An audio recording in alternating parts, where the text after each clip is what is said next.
রিমি রুমে গিয়ে রিয়াজের এই অবস্থা দেখে স্তব্ধ হয়ে আছে। রিমি কিভাবে রিয়াক্ট করবে বুঝতে পারছে না। সামনে পড়ে আছে রিয়াজের নিথর দেহ, রক্তে ভেসে যাচ্ছে মেঝেটা। রিয়াজের সারা দেহ রক্তে মৌ মৌ করছে। রিয়াজ এখনো জ্ঞান হারায়নি পুরোপুরি। রিয়াজের নিষ্পাপ চোখ তাকিয়ে আছে রিমির দিকে। রিয়াজ শেষবারের মতো রিমিকে ভালোবাসে কথাটা বলে চোখ বন্ধ করে ফেললো। রিয়াজ রিমির এরকম আচরণ সহ্য করতে না পেরে নিজেই নিজেকে শুট করেছে। রিমি এখনো স্তব্ধ হয়ে আছে, কি করবে তা বুঝতে পারছে না। শুটের আওয়াজ শুনে রিমির বাবা এবং সার্ভেন্টরা ইতিমধ্যে রুমে এসে উপস্থিত হয়েছে। খলিল সাহেব রিয়াজের এই অবস্থা দেখে রিমির দিকে তাকালো। রিমি ফ্যাল ফ্যাল চোখে রিয়াজের দিকে তাকিয়ে আছে।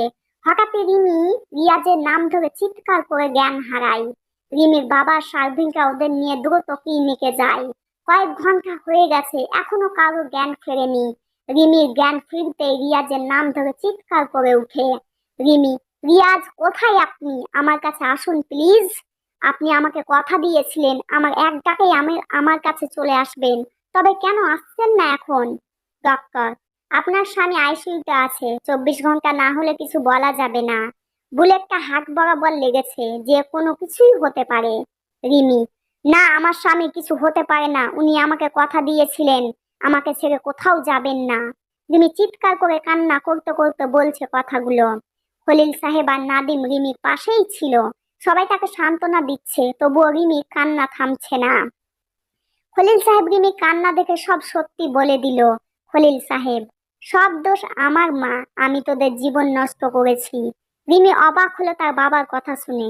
রিমি, মানে তুমি কিভাবে এসবের জন্য দায়ী? খলিল সাহেব, অনেক কথাই তোকে বলিনি, আজ সব বলবো। রিয়াজ আর কেউ নয়, আমার বড় ভাইয়ের ছেলে, তো চাচাতো ভাই। তোর যখন 4 বছর বয়স ছিল তখন রিয়াজের 9 বছর বয়স ছিল। আমার ইচ্ছেতেই তোদের ছোটবেলায় বিয়ে হয়েছিল। সব ঠিকঠাক চলছিল, কিন্তু হঠাৎ আমার মধ্যে লোভ জেগে উঠেছিল। জালিয়াতি করে ভাইজানের সব সম্পত্তি নিজের নামে করে নিই। সে দুঃখে ভাইজান আর ভাবি হার্ট অ্যাটাক করে মারা যান। তারপর তোদের এখানে নিয়ে আসি। নাদিমকে জন্ম দিয়ে তোর মা মারা যান। সব আমার পাপের ফল। তুই ছোট ছিলি বলে এসব কিছু মনে নেই। রিয়াজের সব মনে ছিল, ও তোকে ছোট থেকে এখনো ভালোবাসে। ইচ্ছে করলে তোর আর আমার উপর প্রতিশোধ নিতে পারতো, কিন্তু নেইনি। কথাগুলো এক নিঃশ্বাসে বলল খলিল সাহেব। রিমির চোখের আর পানি ধরে রাখতে পারলো না। রিয়াজের এসব কষ্টের জন্য তার বাবা দায়ী? রিমি, বাবা, তোমাকে আমার বাবা ডাকতেও ঘৃণা লাগছে। নিজের ভাইকে মেরে ফেললে একবার ওনার জন্য তোমার মন কাঁদেনি? তোমাকে আমার সহ্য হচ্ছে না, আমার সামনে থেকে যাও, না হলে আমি নিজেকে শেষ করে ফেলবো। জোরে চিৎকার করে কথাগুলো বলল রিমি। রিমির বাবা ভয় পেয়ে রিমির সামনে থেকে চলে গেল। রিমি রিয়াজের কষ্টগুলো ফিল করার চেষ্টা করছে নিজের চোখ বন্ধ করে। রিমি, উনি কত কষ্ট পেয়েছেন, অথচ আমাকে কিছু বুঝতে দেননি, কিছু বলেনি। এত কিছু পরেও উনি শত্রুর মেয়েকে ভালোবাসেন, অথচ উনার ভালোবাসা আমি বুঝিনি, বুঝতে চাইনি। জীবন দিয়ে উনি আমাকে ভালোবাসা কি সেটা বুঝালেন। রিমি কান্না করতে করতে রিয়াজের কেবিনে গেল। ডক্টর বলেছেন এখনো কিছু বলা যাচ্ছে না। রিমি সাহস পাচ্ছে না কেবিনে যাওয়ার জন্য। তারপরও রিমি সাহস নিয়ে রিয়াজের কাছে গেল। রিয়াজ এখন কিছুটা বিপদ মুক্ত, তবে জ্ঞান না ফিরলে কিছু একটা হতে পারে। অপারেশন শেষ করে রিয়াজকে বেগে দেওয়া হয়েছে। রিয়াজের মুখে অক্সিজেন মাস্ক লাগানো আছে। রিমি এসব দেখে ভেঙে পড়েছে খুব। কান্না করতে করতে রিমির চোখ লাল হয়ে গিয়েছে। রিমি কিছুটা সান্ত্বনা দিল নিজেকে শক্ত করে, তারপর রিয়াজের পাশে বসে রিয়াজের হাত নিজের পেটে রাখলো। রিমি, আমাকে ক্ষমা করে দিন, আমি আপনার ভালোবাসা বুঝতে পারিনি। আপনার মতো কেউ আমাকে এত ভালোবাসবে না। আমিও যে আপনাকে ভালোবেসে ফেলেছি, শুনতে পারছেন আপনি?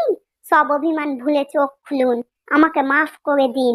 আমার ওপর আর অভিমান করে থাকবেন না। আমাদের সন্তানের কথা একবার ভাবুন। ওর দেখাশোনা করবে কে আপনি ছাড়া? ওর কথা ভেবে চোখ খুলুন, উঠুন প্লিজ। আমার এখানে থাকতে ভালো লাগছে না আর। আমি বাড়ি যেতে চাই আপনার সাথে, আর কখনো আপনাকে ছেড়ে যেতে চাইবো না।